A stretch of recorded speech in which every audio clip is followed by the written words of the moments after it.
Sangye Chedan Zoyen Chonam Chanjoyan Paradoyan Dane Gyabzoyen Che Dayen Che Zoyen Gebe Sonam Dola Penja Sangye Drupara Shoya Sangye Chedan Zoyen Chonam Chanjoyan Paradoyan Dane Gyabzoyen Che Dayen Che Zoyen Gebe Sonam Dola Penja Sangye Drupara Shoya Sangye Chedan Zoyen Chonam Chanjo Barado Dane Gyabzan Che Dagen Che Zoy Gebe Sanam Dola Penja Sangye Drupara Jo Semje Tamje Dewa Dan Deve Gyotan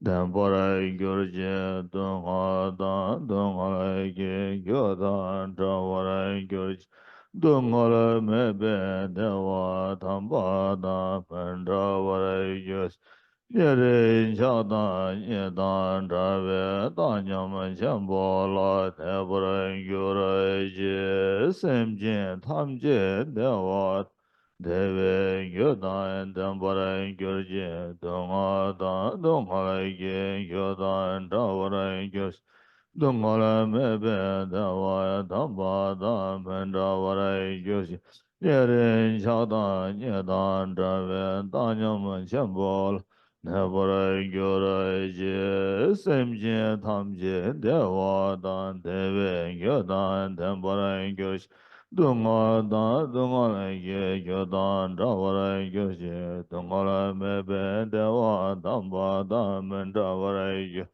Yere Jadan Yedan Drave Danyam Shambola Nebora Gyora Je Chanza Watan Chujin Shambola Jesa Yera Goshe So Yewa Junsen Dage Jesa Tamje Dage Shangje Chengo Sashi Bishu Shungshe Medan Dram Rab Lenshe Ni Den Genba Sangye Shindo Megden Provai Drogo Namda Shingla Jubara Shu Semje Namge Sambada Loye Shida Shida Shechon Tomon Tekbai Shuje Kolo Kordo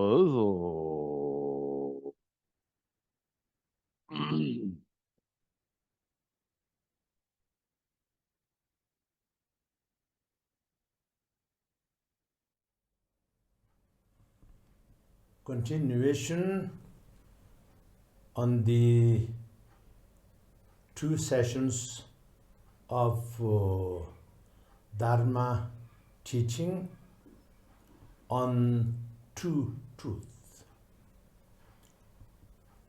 This is the second session.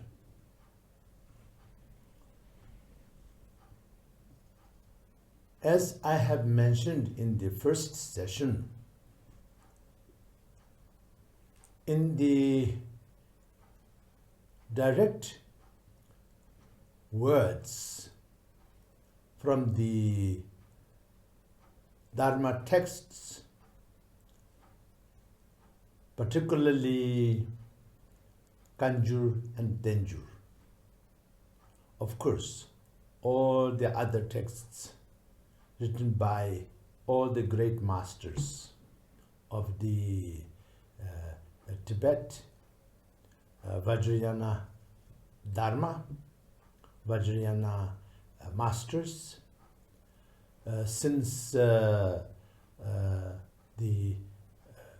development of the Dhatu text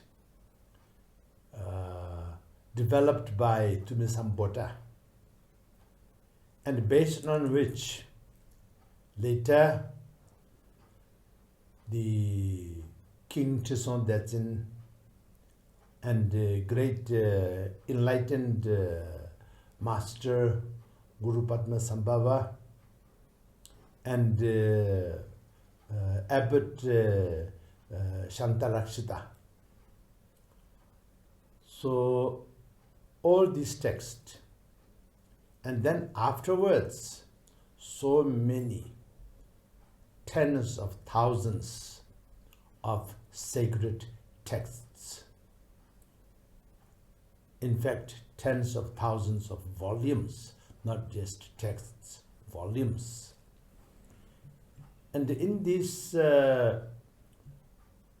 what is described as true truth, that part I have described in the first session,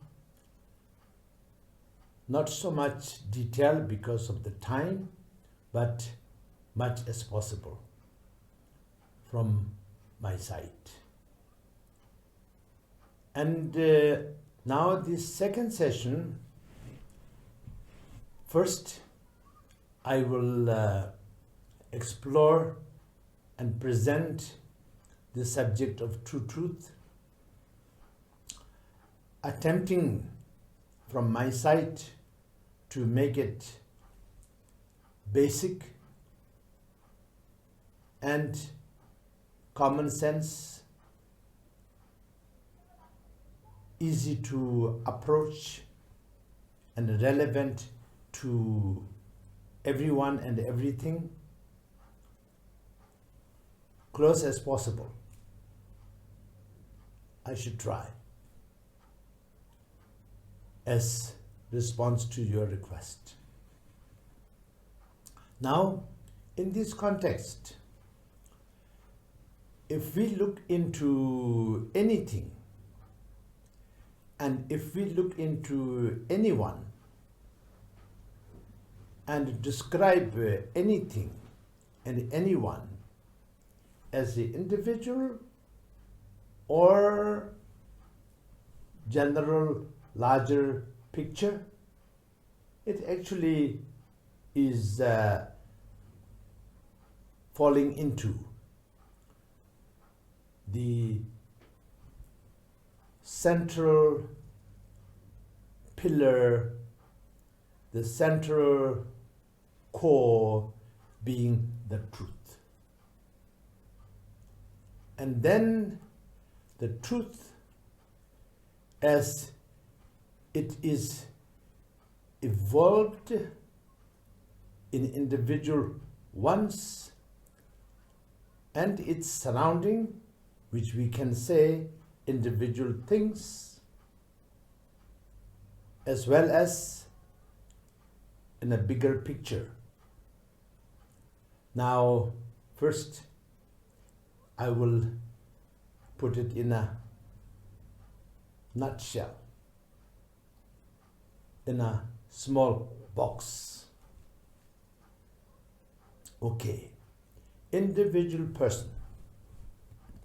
We have reached 8 billion human beings on this earth. But then, as teachings of the Buddha mentions, the sky is full of universe, and each universe is full of sentient beings. So we are just one out of the Dong Sum Jie Dong Qian Bo, which is, I think, 1 trillion solar system, and we are one Earth out of our solar system. And on this, we human beings reach 8 billion. But all the other sentient beings, there's so much. According to the teaching of the Buddha, there's 6 realms. Realm of the God, realm of the Titans, realm of the human, realm of the ghosts, realm of the animals, realm of the hell, etc. Numerable. But we are able to see human and animal of one kind, our kind, because the limitation of our eye and its capacity to see. With the aid of technology, then we are able to see some other beings, some indication, and also some form of life under microscope, which we cannot see with our natural eye. So that way, there is enormous possibilities and enormous reality beyond what we can see. And then not only our eye, we can hear, we can touch, we can feel, we can smell, we can taste, so many things. And something that we can taste, we can't see. And something that we can see, we can't taste. And something that we can hear, we cannot touch. So this way, the surrounding of the sentient being is such that we can see, but we cannot taste. We can taste, but we cannot see. And so on and so forth. So our senses have limitations. So that is where we stand. Okay. Now, based on this, using very basic common sense, then let's look at the human being and human body and the relative truth and the absolute truth or ultimate truth of human being, one of us. When we were born, we were newborn baby, which is in a mental sense very pure, uncontaminated. So there isn't a strong judgment and strong attachment, anger, jealousy, pride, all these things like we grown-ups have. We grown-ups have developed. I'm only looking in one life, not looking into past life, not looking into future life, just looking into one life, the present life, which we all can relate to very easily. So this newborn, who is very fresh and pure in their state of mind, but since it is born, it exists with its own physical body and with its senses and also surrounding. So therefore, it will develop two things. First, that is good, comfortable sensation that they learn to like being not too cold, not too hot, being good, comfortable physically, and also not hungry. And this kind of liking, preferences, comfort zone develops in a very subtle way. Then there is dislike also, because opposite of any one of that is not as enjoyed by the little pure baby. Hungry, cold, hot, and then uncomfortable physical sensations. So they will express by crying, etc. So this true thing develops first, but very simple, very straightforward, not complicated, not sophisticated as we like to say it, but I might just stick to the complicated, so not complicated. Then after that, slowly, days go by, weeks go by, months go by. Then this liking and disliking become more and more strong.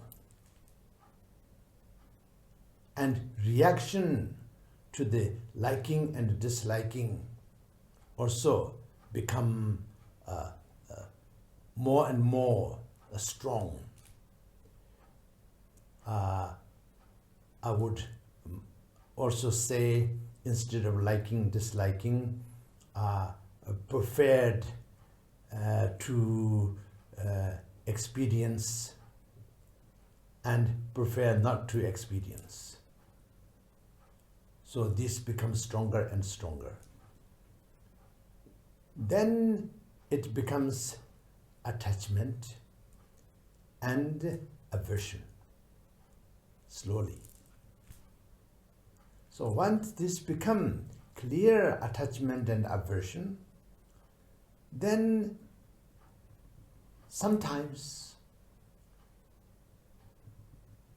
get confused. So to obtain and hold on to the comfortableness, likability, desirable, and also to push away or get away or avoid the discomfort and the things that you don't wish to experience. So this means to avoid and attain become confused. And then instead of getting rid of some kind of discomfort, then one may exacerbate one's own discomfort more, cause more discomfort. Or instead of achieving the desirable, desired feelings, sensations, etc., then it is not achieved, and efforts become contrary for achieving what one is wishing to achieve and one is wishing to avoid. It becomes contrary. Then that is confusion. Then ignorance develops from there. Because when that inadequacy become more and more severe, then it becomes ignorance. And then there is fear, and there is so much distrust, suspicion. All these things will develop in a very subtle way, but that it is some form of that, some form of those things. So when they subtly develop this, then it becomes more and more, then becomes a little bit more complicated, or if you like, you can say sophisticated. So your physical body is growing, and your senses are also becoming more and more sharper, and you use everything, the connection between the senses and the sense objects, and for example, eye, ear, nose, tongue, body, and then the mind consciousness. So when these things, which is, let's say, hosted in this body, the body is the vessel of our senses. Through our body, we feel our senses, we exercise our senses. For example, we have to turn our head around to look around, for example. So this way, all of our senses become more and more developed, let's say, and then body also. Then there is a sense of jealousy, because you are not getting what you want, but others around you seems to get them. And at the beginning, maybe not so much sense of jealousy, but then slowly it becomes strong feeling, then that becomes jealous. And so jealousy develops. Then sometimes you seem to achieve your desired preferences much more easily than others around you. You are now quite well developed baby, maybe toddler, maybe a child. Then when you seems to achieve, then you feel proud. And just proud is not negative, but it is the beginning of ego pride. So then one develops attachment, one develops aversion and anger, then one develops ignorance, then one develops jealousy, then one develops ego pride. So this development, this kind of mind and body development, when it goes in a negative direction, then it becomes more and more negative. When it goes into the positive direction, then it becomes more and more positive. That is what we describe as raising the child into mature human being is an enormous, enormous task and responsibility. So that way. And now, I don't want to go into the negative aspect, but we all should know there is negative aspect. When everything goes wrong, then child, then teenager, then young adult.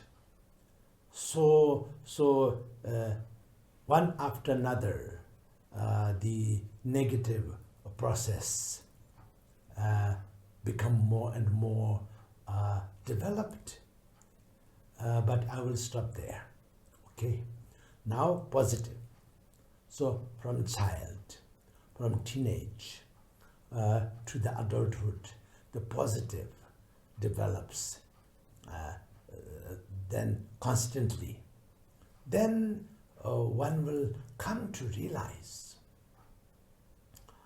I don't like these bad feelings, the negative sensations, which makes me feel bad. And I like to feel good. And I know by now what causes this negative outcome and what causes this positive outcome. I am not as ignorant as such. I'm talking about the best scenario, okay? At that stage, then that person develops. It is not only me, but everybody around me also same. They all don't like those discomforts. They all like those comforts. The disliking of certain things and trying to avoid, and liking certain things, try to achieve. It is not only me, it is everyone around me the same. So when the person reached to that stage, then in a positive sense, then person will have sympathy and empathy towards others. So through that sympathy, once it is cultivated or awakened, then sympathy and empathy further develops into compassion, love, kindness towards others. At the same time, that compassion, love, and kindness towards one's own self. So when these two things become balanced, then that is a mature human being that each one of us should be. And then, once this happens, then one realizes just wanting others to have good life and wanting others to not have difficult life. Just your wanting, your wishing, and your taking their, let's say, life's experience. You take it upon yourself as like a parent. You try to be parent to everybody. And that is a wonderful thing. But many times it doesn't work. Sometimes it does more harm to yourself and to others sometimes. So when you see these things, then if your development prior to this, your evolutionary process, inner, outer, secret evolutionary process is in a healthy and mature way, then you develop, and that is skill first. But skill and knowledge, and then that further develops, and then become wisdom. So when your own ordeal in your life become the cause and conditions of your maturity, sympathy, empathy, compassion, love, kindness, and then it develops further and into maturity, knowledge, experience, skill. Finally, out of that, then wisdom will be born. And that wisdom is outcome of when you are born, you are pure. That pureness is the base. That pureness, uncontaminated pureness, is the foundation. That pure foundation, pure base is always there. And that is potential. That potential awakens. And when that potential awakes, then we call that awakening of the wisdom. And once the wisdom awakens, then you become selfless, guiding light for the service of others in a most wise, balanced, common sense manner. So this way gradually develops and you become the guiding light for so many other human beings and so many sentient beings, and also you become good custodian of our surroundings. We will be able to make our surroundings so conducive for that kind of evolutionary process, physical, mental, emotional, spiritual.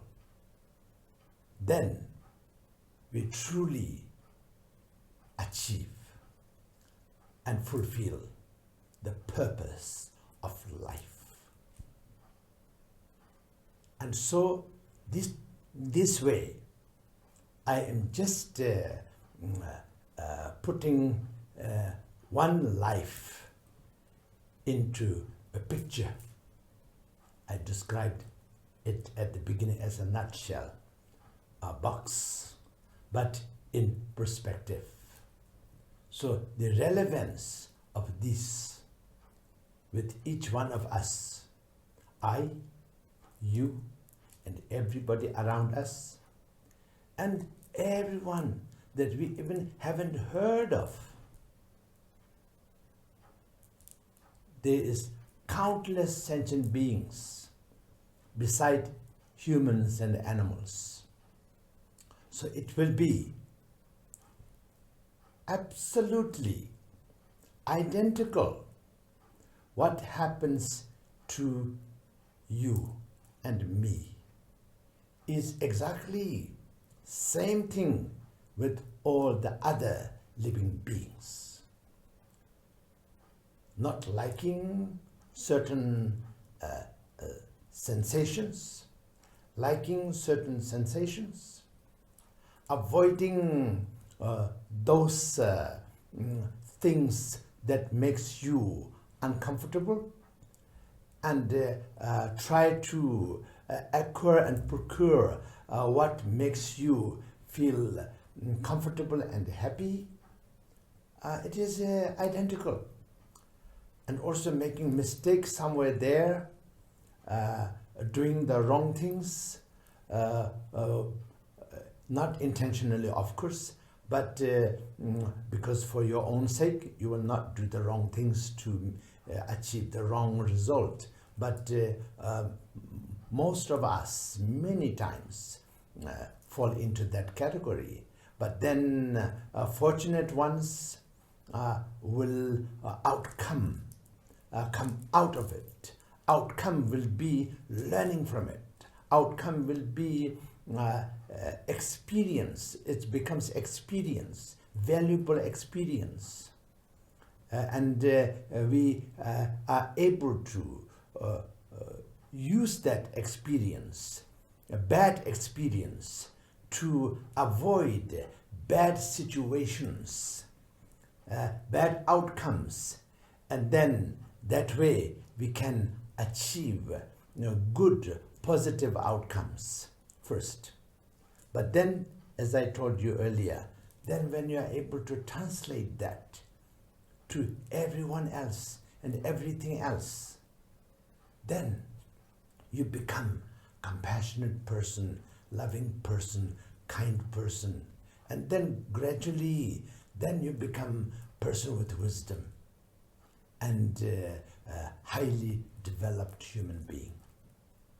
And then at the end of that one life, then when you and I reach that level of maturity, when we die, it will be positiveness that we leave behind. And from our life, from our effort, from our dedication, next generation can learn from it and can avoid going straying into the wrong direction, and the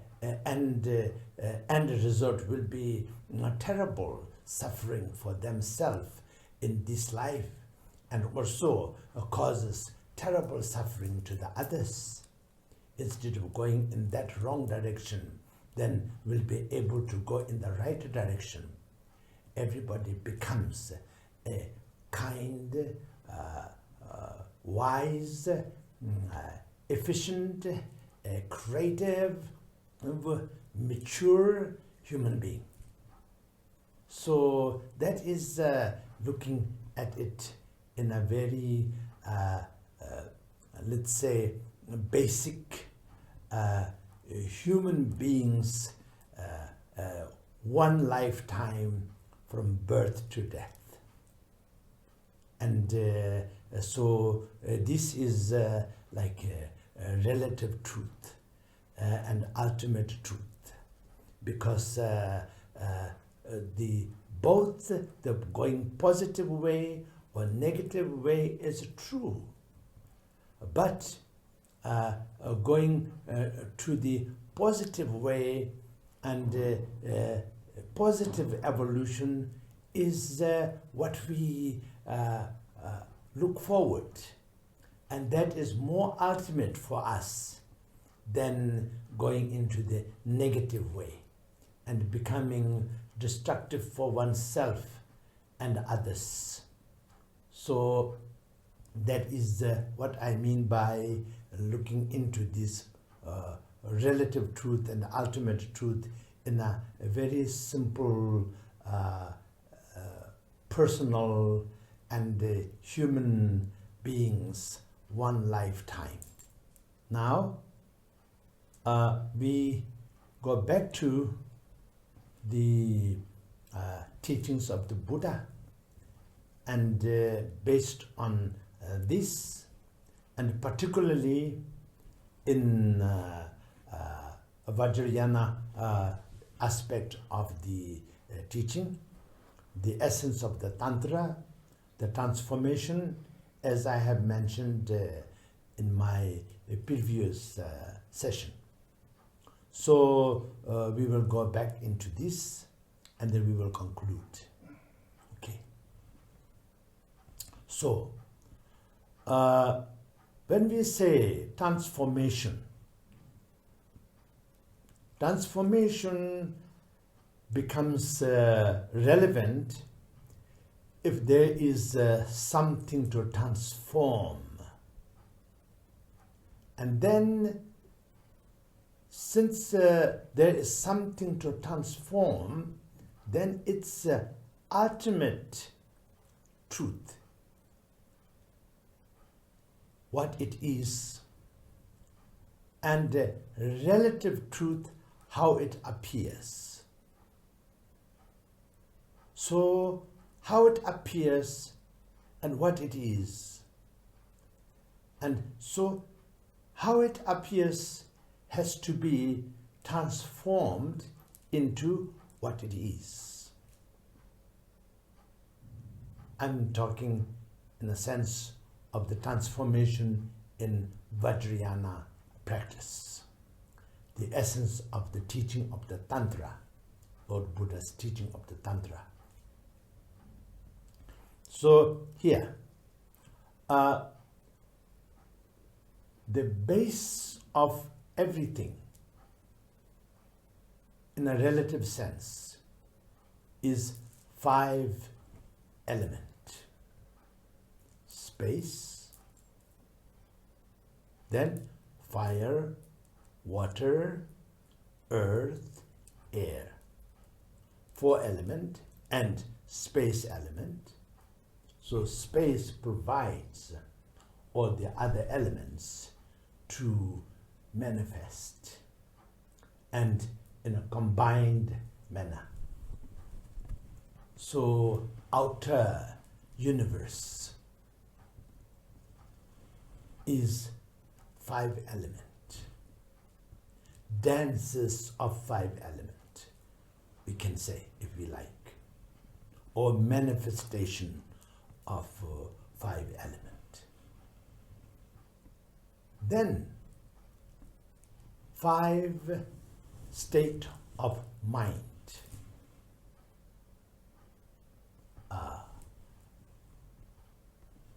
First, I, the ignorance.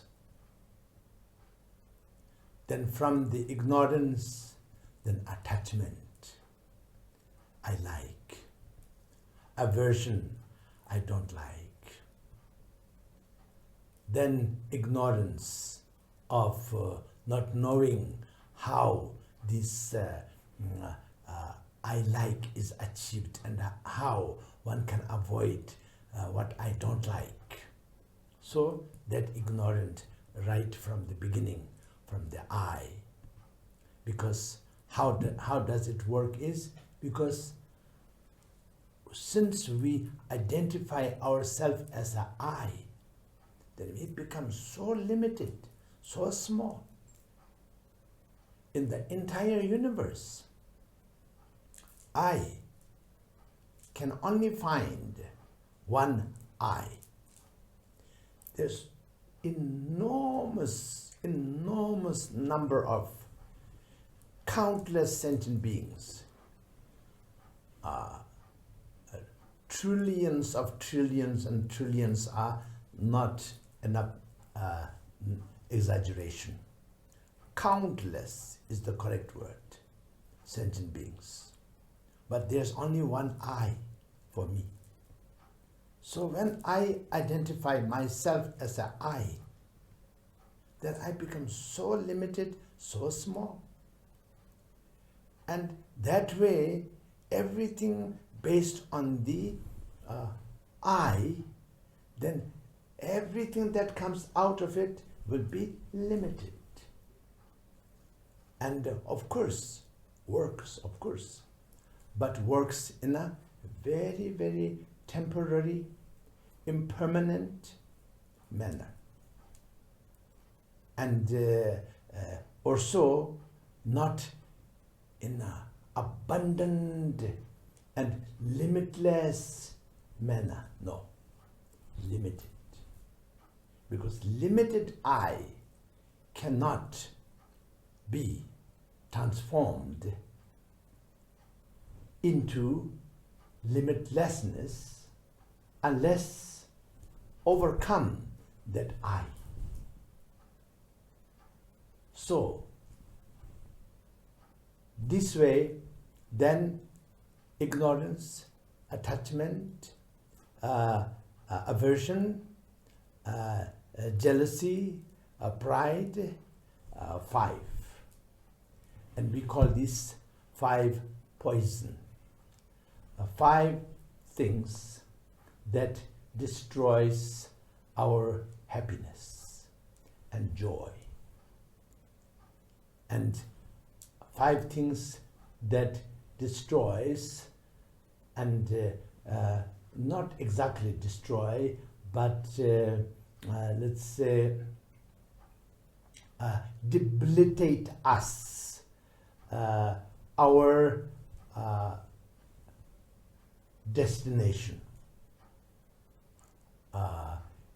So this way, these 5 poisons are so limited so that our limitlessness, our limitless potential, our perfect potential, it become limited because of the 5 defilement, 5 poison. But then, that is relative truth. So the ultimate truth of that 5 defilement is they does not exist. They are interdependent manifestation of each other. Because of each one of the defilement or the poison, the others manifest, and that way they become debilitating and let's say overwhelming force in our life. So our life is dominated by ego, greed, hatred, jealousy, ego pride, and all of that is ignorance. So that is what it is. But then, they does not exist.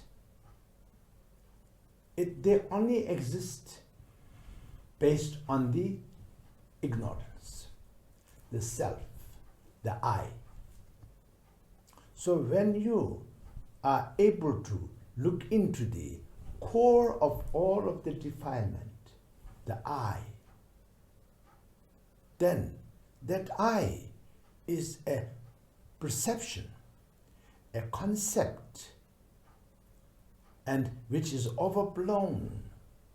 So as a result of that, all of our other perceptions are contaminated by this ego. And so there's no way to overcome this ego except transformation. For example, if I say, oh, the concept of I is very bad. Therefore, from today on, I will take a vow not to say the word I anymore. That will be a very complicated vow. and I will not be able to have any decent conversation with anybody. And actually, I wouldn't make much sense when I talk to other people. So it will further complicate. That is a very good, big vow, not to say I anymore. But then saying I is one thing, but I don't want you to say I. Now I caught myself saying I. That is so many I. It is actually self-defeating. So this way, transformation. So self, the I, transforms into selflessness. Now, in Theravada teaching, it is done through Vinaya. In Mahayana teaching, it is done through the practice of shunyata, compassion, paramitas, like that. In Vajrayana teaching, it is the same base as Theravada and Mahayana, but on top of that, then the practice of the Tantra. So, practice of the Tantra, now because of the time limitation, I have to conclude, but practice of Tantra, the entire mandala of the Buddha Sambhogakaya, like He Vajra, Guhya Samaja, Chakra Sambara, Vajravarahi, Kala Chakra, etc. So practicing this, then yourself is transformed into Buddha Sambhogakaya. Of course, at the beginning for a stopgap measure, but then slowly over the months, over the years, then you transform into Buddha Sambhogakaya. But then that has to be transformed into Buddha Dharmakaya. And Buddha Dharmakaya is through the realization of the basic essence. By not realizing, become self, the I. By realizing, it become the selflessness, the absolute free of duality and non-dual state of mind. We can achieve that, of course, but we have to become. We can experience it, of course, but we have to become, we have to realize it. So for this, the great practitioners like Milarepa, as you know, from Kaju lineage, and then from all the other Vajrayana lineage. There is 8 major Vajrayana lineage, and each one of these lineage have great main masters, and then many of their disciples, which source back to Buddha Shakyamuni, and they achieved the true realization in a Vajrayana man's sense, one lifetime. For example, like Milarepa, he spent so many years under the guidance and blessing and transmission of Lord Marpa, enlightened Lord Marpa. Actually, more than 6 years, and altogether about 8 years. After that, then he practiced across the Himalayan sacred mountains as a wandering yogi, and in sacred caves as a yogi, truly practiced, not just walking around, just truly practiced.